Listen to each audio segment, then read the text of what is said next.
So our Torah portion is Bo. It can be translated as go.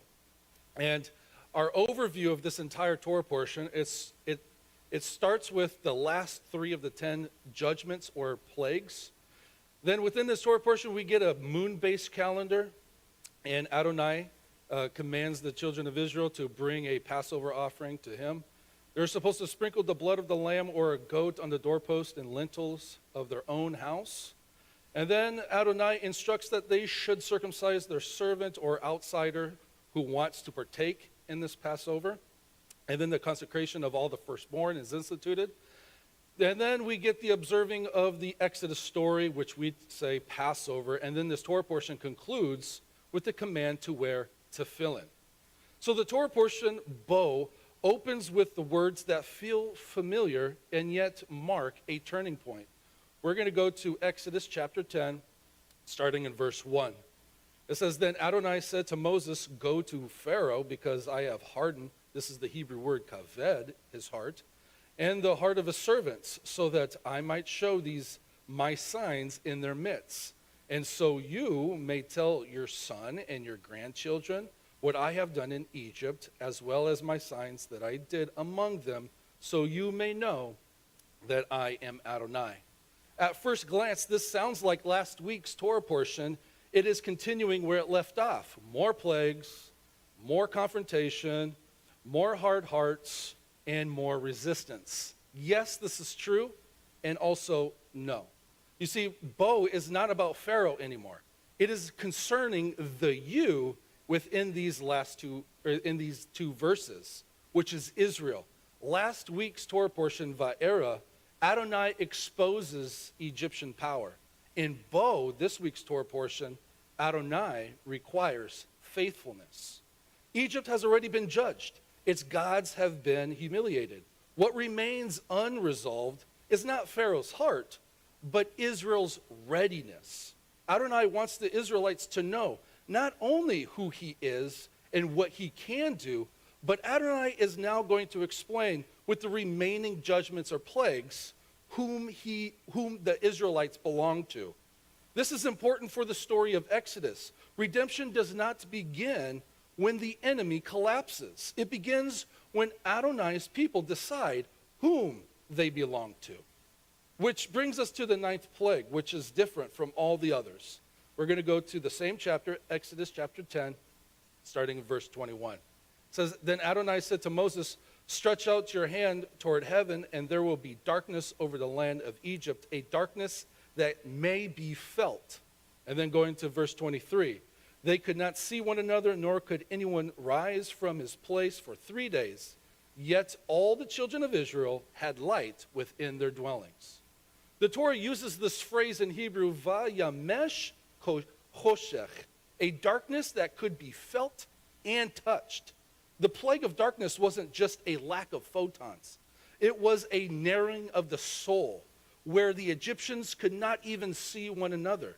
The Hebrew word for Egypt in Hebrew is Mitzrayim, and it's made up of the same Hebrew letters as the same word as Mitzarim, which means limitations, narrowing, constricted, compressed, symbolizing the areas in our lives where we feel stuck and constricted. This darkness in our Torah portion, it isolates. It collapses relationship. It traps people inside themselves. But Israel, however, had light, not freedom, not yet movement, but vision. Psychologically speaking, this is why some people are trapped, or they still feel free, or where others, they feel empowered, and yet they cannot move. The redemption in Bo is the expansion of the soul to seize one's neighbor, and yet and see one's neighbor and to see one's God again. This same darkness will appear in Luke chapter 23, starting in verse 44. "It was now about the 6th hour, and the darkness fell over the whole land until the 9th hour, for the sun died out." There is a profound parallel between the 3 days of darkness in Egypt and the 3-hour darkness at Golgotha. In both instances, the darkness serves as a dividing line. In Egypt, it separated those under judgment from those with light in their dwellings. Yeshua declares in John 8:12, I am the light of the world. The one who follows me will no longer walk in darkness, but will have the light of life, or HaChaim. Yeshua is not introducing something new, this new image here. He is invoking Exodus logic itself. He uses the imagery of the plague of darkness with Israel having light in their houses, and the pillar of fire in the wilderness wanderings, to declare to those who follow him that they will not walk in the darkness of Egypt.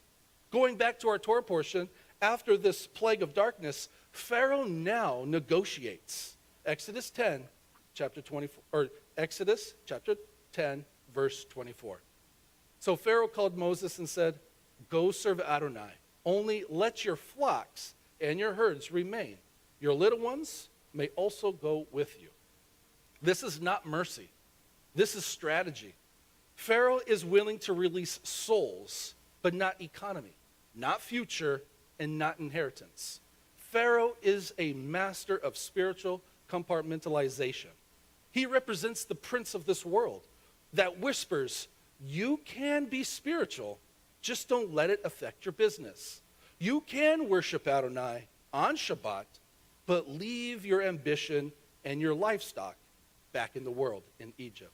But Moses responds with the line that defines redemption itself. In the next verse, verse 25, Moses said, you must also put sacrifices and burnt offerings into our hand.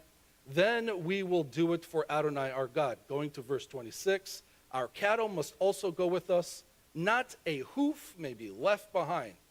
We must take from them to serve Adonai our God. We ourselves will not know how we will serve Adonai until we arrive there. The word for hoof in Hebrew is parsah. Moses' refusal to leave even a parsah, a hoof, behind is a total rejection of the idea of dualism.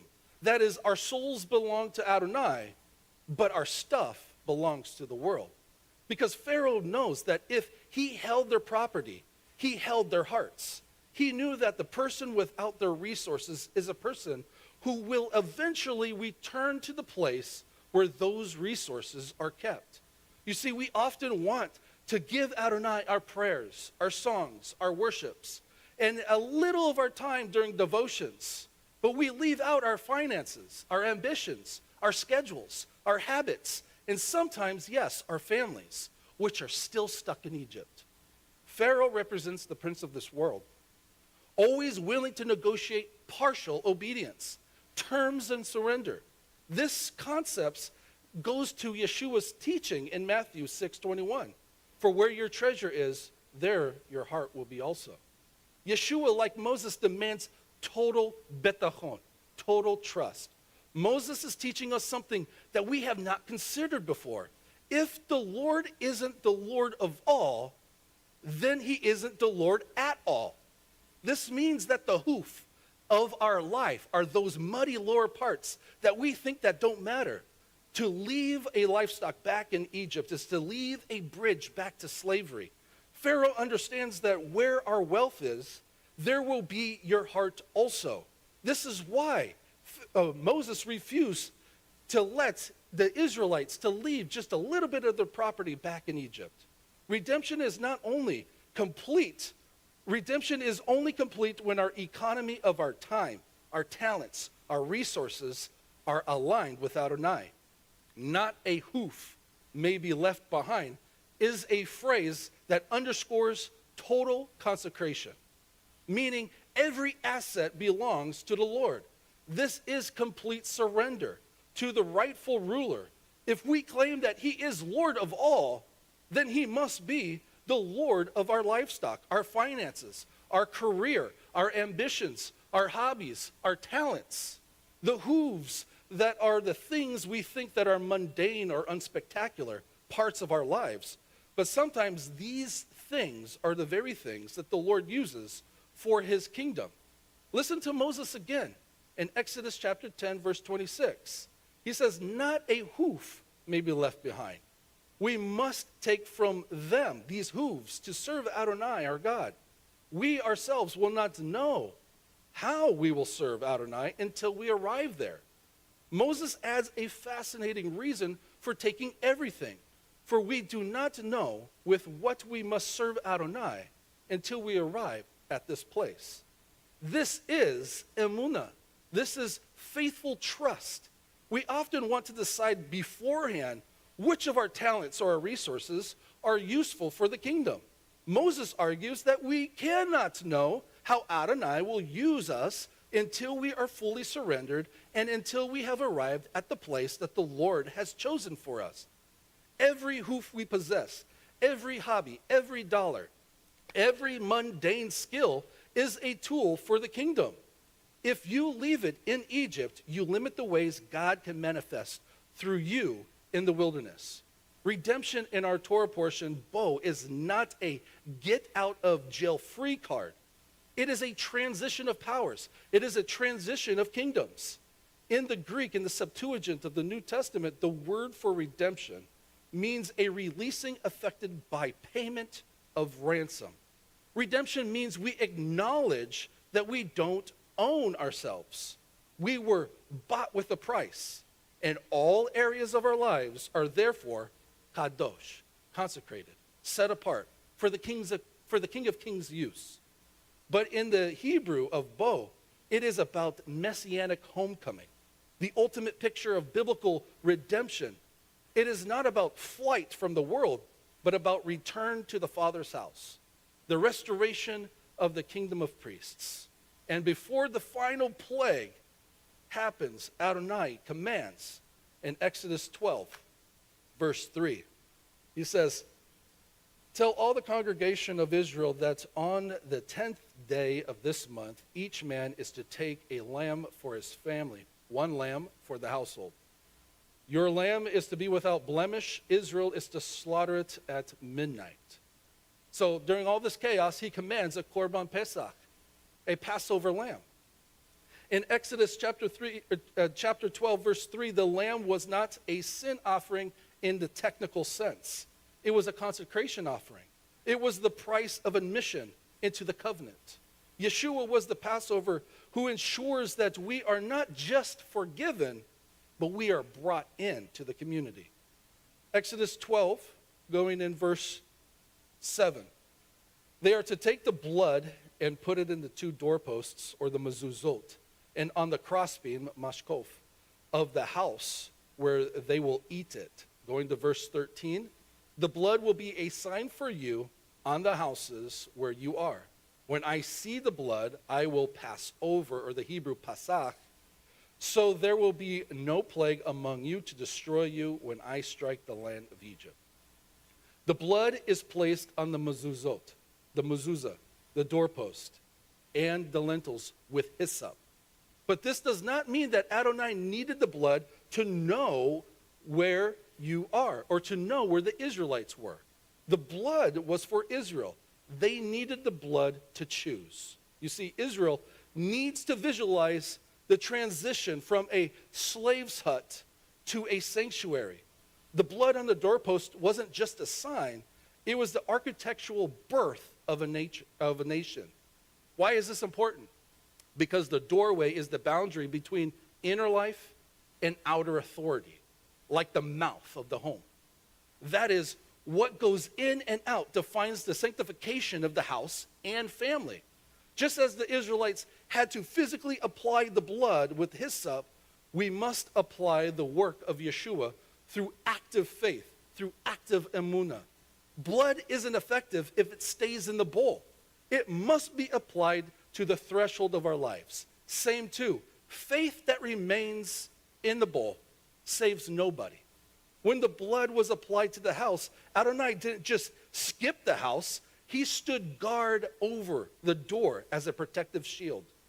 The Hebrew word for Pesach or Pasach suggests that not just passing over someone or something, but to stand guard over the house from the destroyer. Same too, Yeshua doesn't just help us avoid judgment, he stands at the door as a protector. He is the one who stands between us and the consequences of the narrow place that was generated in Egypt. John 19, verse 29, it says, a jar full of sour wine was sitting there. So they put a sponge soaked with the sour wine on a hyssop branch and brought it to his mouth. Why is hyssop mentioned here in John? Because at that moment, Yeshua was the Passover lamb. The hyssop was dipped into the basin of his suffering. By recording this, John is telling us that the paintbrush of the Exodus is now touching the ultimate sacrifice. It suggests that the sacrifice is now ready to be applied to the doorposts of the world. We no longer belong to Pharaoh's economy or to Pharaoh's world systems. We are now bought with a price. And redemption is a twofold marking. First, the doorpost. This is the declaration to the world, I belong to Adonai. The second marking is our heart, declaring to Adonai, I have removed every barrier between us. Israel left Egypt, but the Torah warns us that Egypt can still live inside the heart and in our homes of the community. The hardest exodus is not the external, it is the internal. As you leave the synagogue today and cross your own threshold of your own homes, ask yourself, first, what compromises am I still negotiating with Adonai? 2, what hoof have I left behind in Egypt? 3, who owns the house I am returning to? 4, is my time redeemed or only my theology? And 5, is the blood still in the bowl or am I actively applying the blood? Before seas part, before chains fall, before history turns a page, a lamb is slain, doorposts are marked, and people choose covenant. Redemption is not an abstract theology or philosophy. It is a relocation of assets. To go to Pharaoh and demand the hoof is to declare that there is no secular part in my life stuck in Egypt. Yeshua refuses to leave any part of his people in the grip of darkness. He redeems the whole person from the highest of his thoughts to the hoof level realities, because not a hoof is left behind in the kingdom of heaven. With that, chazak u'ba'uch, be strong and be blessed. Let's bring the worship team up.